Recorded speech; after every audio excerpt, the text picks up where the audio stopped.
Hello అందరికీ welcome back to my channel రూపాతో ముచ్చట్లు. ఈ వ్లాగ్ ఏంటంటే చాలామంది యాక్సెంచర్ వ్లాగ్స్ పెట్టినప్పుడు మీకు అసలు ఈ జాబ్ ఎలా వచ్చింది, మీరు ఎందులో అప్లై చేశారు, ఎన్ని రౌండ్స్ ఆఫ్ ఇంటర్వ్యూ జరిగింది అని చెప్పి చాలా కామెంట్స్ అయితే వచ్చాయన్నమాట. సో నేను ఇప్పుడైతే వీడియో చేద్దాం అనుకుంటున్నాను అసలు ఎలా అప్లై చేశాను, ఎందులో వచ్చిందని. సో ఇంకెందుకు లేట్ చేయడం, లెట్స్ గెట్ స్టార్టెడ్.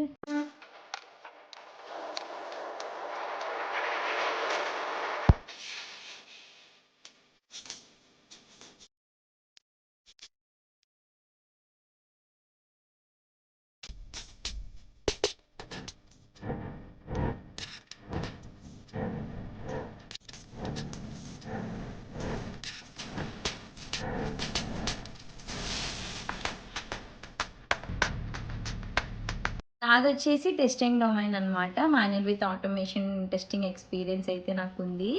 నేను ఈ జాబ్‌కి అప్లై చేసే కన్నా ముందు ప్రీవియస్‌గా 6 మంత్స్ ముందు నేను యాక్సెంచర్‌కే వేరే పొజిషన్‌కి అప్లై చేశాను. బట్ ఏంటంటే అక్కడ నా స్కిల్స్ అనేవి మ్యాచ్ కాక నా ప్రొఫైల్ అయితే రిజెక్ట్ అయిపోయింది. సో 6 మంత్స్ ముందు రిజెక్ట్ అయిపోయింది కదా! యాక్సెంచర్‌లో ఒక పాలిసీ ఉందనమాట. మన ప్రొఫైల్ అనేది ఒకసారి రిజెక్ట్ అయితే మళ్ళీ 6 మంత్స్ వరకు అప్లై చేయడానికైతే అవ్వదనమాట. సో 6 మంత్స్ తర్వాత నేను మళ్ళీ ట్రై చేద్దాంలే అని చెప్పి ఒకసారి పోర్టల్‌లో చెక్ చేశాను. సో నా ఫ్రెండ్ కూడా ఒక అబ్బాయి ఉన్నాడు. తను చెప్పాడనమాట, ఇట్లా ఓపెనింగ్స్ ఉన్నాయి ఒకసారి పోర్టల్‌లో చెక్ చెయ్యి అని అంటే, సో నేను పోర్టల్‌లో అయితే చెక్ చేశాను. చేయగానే నాకు ఒక పొజిషన్ నా స్కిల్స్‌కి అండ్ నా ఎక్స్‌పీరియన్స్‌కి పర్ఫెక్ట్‌గా సెట్ అయింది. సో అప్లై చేశాను. చేసిన 1 వీక్ తర్వాత నాకు హెచ్ఆర్ అయితే కాల్ చేశారనమాట. లైక్ ఫస్ట్ రౌండ్ వచ్చేసి మీరు హైదరాబాద్ లొకేషన్‌కే రావాలి, ఆఫీస్‌లో ఉండాలి. సో మీరు ప్రిపేర్‌గా ఉండండి. లైక్ మీరు ఎక్కడ ఉంటారు ఏంటి అంటే, నేను చెప్పాను నాది హైదరాబాద్‌లోనే ఉంటున్నాను ప్రెజెంట్. అంటే సరే అని చెప్పి ఈరోజు నాకు కాల్ వచ్చిందా అంటే లైక్ 3 డేస్ తర్వాతనే నాకు ఇంటర్వ్యూ అయితే పెట్టేశారు. లొకేషన్ అది పంపించి ఫస్ట్ రౌండ్ ఆఫ్ ఇంటర్వ్యూ అయితే కండక్ట్ చేశారు. అక్కడ ఏంటంటే మనకి ఆఫీస్కి వెళ్ళాక పర్సన్ టు పర్సన్ ఉంటుంది అనుకుంటారేమో. ఆఫీస్కి వెళ్ళాక కూడా మనకి ఎలా అంటే మనకు ఒక చిన్న సెపరేట్ క్యాబిన్లా ఉంటుంది. అక్కడికి వెళ్ళినాక మనం ఉంటాం అండ్ సిస్టమ్ ఉంటుంది. సిస్టంలో వేరే పర్సన్ ఇంటర్వ్యూవర్ వచ్చి కనెక్ట్ అవుతారనమాట. పర్సన్ టు పర్సన్ ఇంటరాక్షన్ అయితే అసలు ఉండదు. సో అక్కడ నాకైతే లిటరల్లీ 45 మినిట్స్ అనుకుంటాను ఇంటర్వ్యూ అయితే జరిగింది. స్క్రీన్ షేర్ చేయమన్నారు, కోడింగ్ అన్నీ అడుగుతారు తెలిసిందే కదా. నేను నెక్స్ట్ వ్లాగ్లో చెప్తాను మీ కమెంట్స్ బట్టి, లైక్ ఎలాంటి క్వశ్చన్స్ అడిగారు ఏంటి అనేది. మీరు పెట్టే కమెంట్స్ బట్టి నేను నెక్స్ట్ వ్లాగ్లో ఏ క్వశ్చన్స్ అడిగారు, ఎలా ప్రిపేర్ అవ్వాలి అది చెప్తాను అనమాట. అండ్ ఫస్ట్ రౌండ్ అయితే అట్లా నాకు 45 మినిట్స్ అయితే జరిగింది. అండ్ ఇంటర్వ్యూ అయిపోయినాక వెంటనే మేము వచ్చేసాము. దాని తర్వాత నాకు 1 వీక్ అనుకుంటా, 1 వీక్ ఆర్ 8 డేస్ అనుకుంటా, నేను యాక్చువల్గా మెయిల్ పెట్టాను 2 డేస్ తర్వాత ఏమైంది, అప్డేట్ ఏమైంది అని చెప్పేసి. బట్ వాళ్ళ నుంచి రెస్పాన్స్ అయితే ఏం లేదు. వాళ్ళు సరే అని చెప్పి ఇంకా అవుతుందో అవ్వదో అని అనుకుని ఉన్నాను. కరెక్ట్గా 8 or 9 డేస్ అనుకుంటా ఆ రోజు కాల్ చేశారు. ఇట్లా మీకు ఫస్ట్ రౌండ్ అయితే మీరు షార్ట్ లిస్ట్ అయ్యారు, సెకండ్ రౌండ్ ఉంటుంది. అది ఎట్లా అంటే మీరు ఆల్రెడీ ఫస్ట్ రౌండ్ ఆఫీస్కి వచ్చారు కదా, సో ఆఫీస్కి రావాల్సిన అవసరం లేదు, ఇంట్లోనే ఉండి అటెండ్ అవ్వచ్చు అని చెప్పారనమాట. దానికి నాకు 2 డేస్ అనుకుంటా, లైక్ ఈరోజు కాల్ వచ్చింది, ఎల్లుండే పెట్టేశారు నాకు ఇంటర్వ్యూ. అది వచ్చేసి మేనేజర్ రౌండ్ అనమాట. మేనేజర్ వచ్చేసి కంప్లీట్గా మనకి ఎలా అంటే ఫస్ట్ రౌండ్ అంతా మనకి కంప్లీట్ థియరిటికల్ అనమాట. సెకండ్ రౌండ్ వచ్చేసి మేనేజర్ చేశారు. 35 to 40 మినిట్స్ అనుకుంటా, నాకు సరిగా గుర్తులేదు, 30 మినిట్స్ ఆర్ ఎంత జరిగింది. మోర్ దాన్ 30 మినిట్స్ అయితే ఇంటర్వ్యూ అయితే జరిగిందనమాట. సెకండ్ రౌండ్లో ఎక్కువగా అడిగే క్వశ్చన్స్ ఎలా అంటే మీరు ప్రీవియస్గా ఏ ప్రాజెక్ట్లో వర్క్ చేశారు, లైక్ మీ రోల్స్ అండ్ రెస్పాన్సిబిలిటీస్ ఏంటి, అలాంటివి లైక్ ఎలాంటి రియల్ టైమ్ క్వశ్చన్స్ అయితే ఎక్కువగా అడుగుతారనమాట. తర్వాత అవే కాకుండా మీరు అజైల్ మెథడాలజీ యూజ్ చేశారా, వాటర్ ఫాల్ మెథడాలజీ యూజ్ చేశారా అని అడిగి దాని రిలేటెడ్ ఎక్కువ క్వశ్చన్స్ అయితే సెకండ్ రౌండ్లో అవే ఉంటాయి. వాళ్ళు థియరిటికల్గా అయితే ఎక్కువగా అడగరు, లైక్ ఎలా అంటే రియల్ టైమ్ క్వశ్చన్స్ అయితే ఎక్కువగా అడుగుతారు.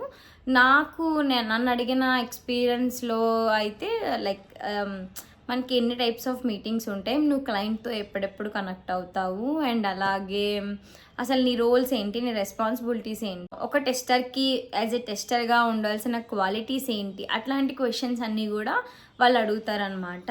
అండ్ ఈ కండిషన్లో ఈ ఈ పొజిషన్లో నువ్వు ఉన్నప్పుడు నువ్వు చేయాల్సినవి ఏంటి, ఒక బగ్ వచ్చిందంటే నువ్వు ఎట్లా రెక్టిఫై చేస్తావు, అట్లా కొన్ని రియల్ టైమ్వి వాళ్ళైతే మేనేజర్ లెవెల్ వాళ్ళు అడుగుతారు. దాని తర్వాత నాకు ఒక 35 మినిట్స్ అయితే ఇంటర్వ్యూ జరిగింది. మొత్తం చాలా క్వశ్చన్స్ అయితే అడిగారు. నేను నెక్స్ట్ వ్లాగ్లో చెప్తాను అసలు ఏ క్వశ్చన్స్ అడిగారు, నేను ఒక పేపర్ మీద రాసుకుంటాను. సో మీరు పెట్టిన కమెంట్స్ బట్టి నేను నెక్స్ట్ వ్లాగ్లో ఏం అడిగారు ఏంటనేది చెప్తాను అనమాట. థర్డ్ రౌండ్ అప్డేట్ రావడానికి అని అంటే లైక్ థర్డ్ రౌండ్ అంటే స్పెషల్గా రౌండ్ అంటూ ఏం లేదు. లైక్ ఎలా అంటే నాకు 5 డేస్ తర్వాత అనుకుంటాను ఒక హెచ్ఆర్ కాల్ చేశారు, మీరు ఎంత ఎక్స్పెక్ట్ చేస్తున్నారు, మేమైతే ఇంత ఇస్తాము, ఇక్కడ పాలసీ ఉంటుంది, మీ దాన్ని బట్టి ఇంత ఇస్తాము అని చెప్పినట్టు మనం డిస్కషన్ ఉంటుంది కదా.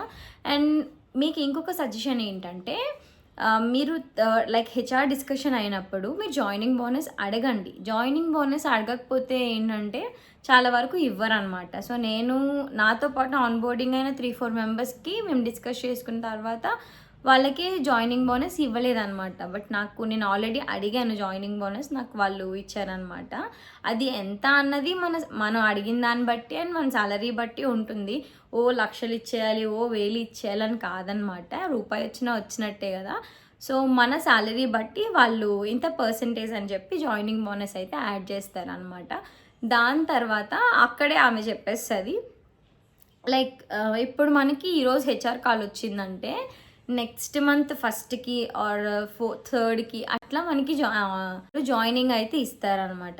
లైక్ ఎందుకు వన్ మంత్ తీసుకుంటారంటే యాక్సెంచర్లో మనకి గట్టిగా జరుగుతుంది బ్యాక్గ్రౌండ్. ఆల్రెడీ నేను ప్రీవియస్ వీడియోస్లో చెప్పాను, బ్యాక్గ్రౌండ్ చెక్ అనేది యాక్సెంచర్లో చాలా గట్టిగా చేస్తారు. సో మనం ఏంటంటే ప్రాపర్ డాక్యుమెంట్స్ ప్రొవైడ్ చేస్తే పర్లేదు, లేదు ప్రాపర్ డాక్యుమెంట్స్ ప్రొవైడ్ చేయలేదు అని అంటే ఇంకొక 1 వీక్ అట్లా ఎక్స్ట్రా అవుతుంది అనమాట. నేను ప్రీవియస్గానే చెప్పాను యాక్సెంచర్లో బ్యాక్గ్రౌండ్ చెక్ అనేది చాలా గట్టిగా చేస్తారు అని చెప్పేసి.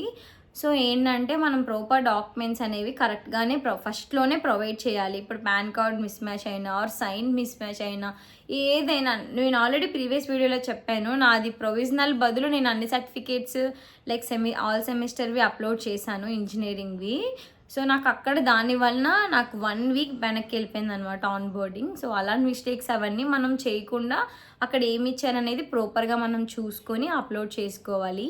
సో దాన్ని బట్టి మనకి వాళ్ళు ఒక 10-15 డేస్ తర్వాత మనకు ఆఫర్ లెటర్ రిలీజ్ చేస్తారు. జాయినింగ్ డేట్ అనేది దాంట్లోనే ఉంటుంది. శాలరీ డిస్కషన్ మొత్తం అన్నీ కూడా చాలా ఉంటాయి అన్నమాట వీళ్ళ దగ్గర. ఆఫర్ లెటరు, కవర్ లెటరు ఇవన్నీ ఉంటాయి కదా, శాలరీవి ఎట్లా ఎంత డిడక్ట్ అవుతున్నాయి అవన్నీ కూడా ఎక్సెల్ ఇవన్నీ కూడా పంపిస్తారనమాట. మొత్తం మనకి ఒక 3-4 డాక్యుమెంట్స్ అయితే లైక్ 3 PDFsలా వస్తాయన్నమాట. 3-4 అయితే పంపిస్తారు.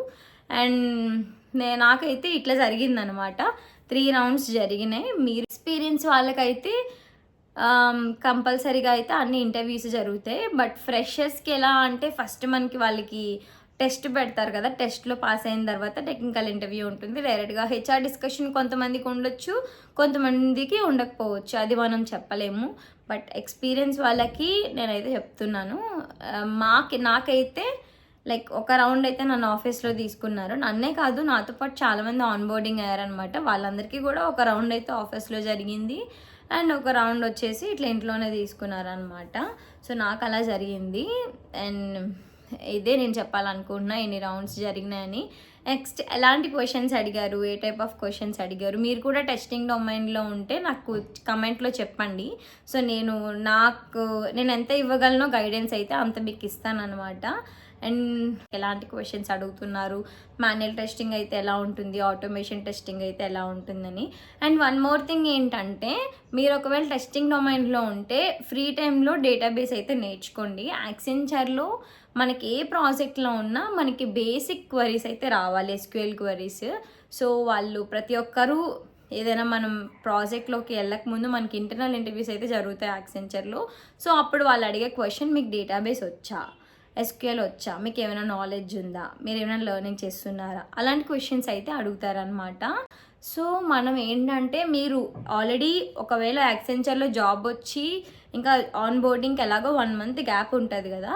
సో ఆ లోపు మీరు ఏంటంటే ఎస్క్యూఎల్ క్వరీస్ వీలున్నప్పుడు కొన్ని అట్లా బేసిక్ క్వరీస్ ఉంటాయి కదా, పాయింట్స్ కాన్సెప్ట్ అవ్వచ్చు, కన్స్ట్రెంట్స్ అవ్వచ్చు, సెలెక్ట్, వేరు ఇవన్నీ ఉంటాయి కదా. సో అలాంటివన్నీ కూడా మీరు ఫ్రీ టైంలో ప్రిపేర్ అయితే మీకు రేపు పొద్దున్న ప్రాజెక్ట్కి ప్లేస్ అవ్వక ముందు మనకి ఇంటర్నల్ ఇంటర్వ్యూస్ అయితే జరుగుతాయి. వాళ్ళు అడిగినప్పుడు మీకు వచ్చు అని అంటే వాళ్ళకి మీరే ఫస్ట్ ప్రయారిటీలో ఉంటారనమాట. సో బెంచ్లో ఎక్కువ డేస్ ఉండకుండా ప్రాజెక్ట్లో తొందరగా ప్లేస్ అవ్వడానికి మీకు ఛాన్స్ అయితే ఉంటుంది. అది నా సజెషన్ అనమాట. అండ్ మీకు ఏమైనా డౌట్స్ ఉంటే నాకు కమెంట్స్లో చెప్పండి, నేను చెప్తాను. ఆన్ బోర్డింగ్ ప్రాసెస్ అవ్వచ్చు అండ్ ఏమైనా ఎట్లాంటి క్వశ్చన్స్ అడుగుతారు. అండ్ మ్యాక్సిమం నాకైతే టెస్టింగ్ రిలేటెడ్ మాత్రమే తెలుసు. సో టెస్టింగ్ రిలేటెడ్ ఇంటర్వ్యూస్ అనేవి ఎట్లా జరుగుతాయి. సో మీకు ఎవరికైనా ఆన్ బోర్డింగ్ ప్రాసెస్లో కానీ డాక్యుమెంట్స్ రిలేటెడ్ కానీ ఏమైనా డౌట్స్ ఉంటే నాకు కమెంట్స్లో చెప్పండి. నాకు తెలిసినంత వరకు నేను ఆన్సర్ చేయడానికి ట్రై చేస్తాను. అండ్ అలాగే టెస్టింగ్ రిలేటెడ్ వాళ్ళు ఎవరైనా ఉంటే మీకు ఏమైనా గైడెన్స్ కావాలన్నా, లైక్ ఎలాంటి టైప్ ఆఫ్ క్వశ్చన్స్ అడుగుతారు అండ్ ఎలాంటి టైప్ ఆఫ్ కోడింగ్ మనకి ఇస్తారు అనేది నాకు కమెంట్స్లో చెప్పండి. నాకు తెలిసినంత వరకు నేను ఆన్సర్ అయితే చేస్తాను. ఆన్ బోర్డింగ్ అయిన తర్వాత ఇంటర్నల్ ఇంటర్వ్యూస్లో ఎట్లాంటి క్వశ్చన్స్ అడుగుతారు, క్లయింట్ ఎట్లాంటి క్వశ్చన్స్ అడుగుతారు, అవన్నీ కూడా నేను నెక్స్ట్ ఇంటర్వ్యూలో అయితే మీకు చెప్తాను మీరు పెట్టే కమెంట్స్ బట్టి. ఐ హోప్ ఈ వీడియో అయితే మీకు నచ్చిందనే అనుకుంటున్నాను. ఏమైనా డౌట్స్ ఉన్నా, ఏమైనా అర్థం కాకపోయినా నాకు కింద కమెంట్స్లో అయితే చెప్పండి. ఈ వీడియో కనుక మీకు నచ్చినట్లయితే సబ్స్క్రైబ్ చేస్తారని అనుకుంటున్నా అండ్ షేర్ కూడా చేస్తారనుకుంటున్నా. And thanks for watching. Thank you all. By.